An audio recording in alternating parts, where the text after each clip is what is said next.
हमें लाठा चलाना, भाली चलाना, गोली चलाना, हर चीज अखाड़ों में सिखाई जाती। हमारे जो गुरु लोगों की परंपराएं हैं, लिंग तोड़ दिया जाता है और लिंग में उसके साथ किया जाता है कि कभी उत्तेजना उसके अंदर नहीं होती है। दरोगा, एसपी, डीआईजी अलग अलग रैंक के होते हैं, वैसे हमारे अखाड़ों में होते हैं। जो विद्वान होते हैं, आचार्य पीएचडी किए होते हैं, उनको महामंडलेश्वर की उपाधि देती है। हमारे लिए आप है बिजनेसमैन, आप हमें 10 रुपए देंगे, 50 रुपए देंगे, हम खाएंगे, हम कहीं नौकरी तो कर नहीं सकते, भस्मी लगा के कहीं ईंट तो नहीं ढो सकता, आपको अच्छा लगेगा?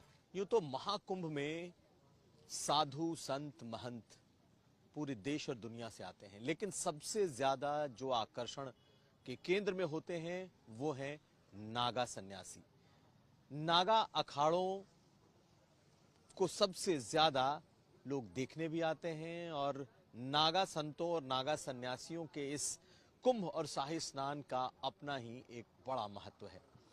हम इस वक्त नागा अखाड़े में इस महाकुंभ में मौजूद हैं और हमारे साथ इस वक्त मौजूद हैं दिगंबर मणिराजपुरी, 10 नाम नागा अखाड़े के सन्यासी हैं।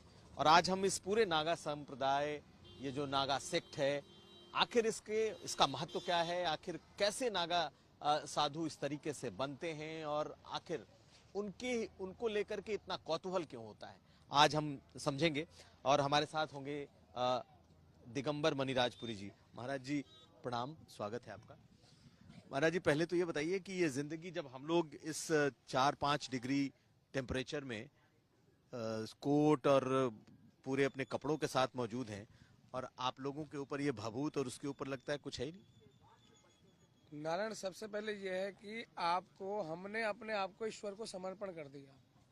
क्या है, जैसे बच्चा माँ के गर्भ से पैदा होता है, वो जैसे पैदा जब होता है, आपने देखा होगा एक जाल के अंदर होता है, उसको निकाल के फिर माँ उसके निकाल के बच्चे उसको कपड़े, वैसे अभी हम हैं, हम नवजात शिशु के जैसे हम अपने आप को, क्योंकि हम हरि समर्पण हो चुके हैं, हमने अपने पूरे पिंड दान कर चुके हैं, सब कुछ करके अपने ये पूरे देश हित के लिए। वासुदेव कुटुंबकम, भगवान कृष्ण ने कह रखा है, पूरा संसार हमारा घर है, पूरा विश्व हमारा घर है।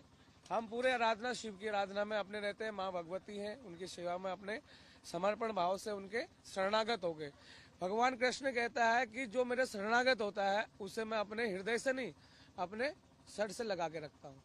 मोर पंख भगवान कृष्ण सर पर लगाते ना, मोर क्या है, निष्कामता की निशानी है।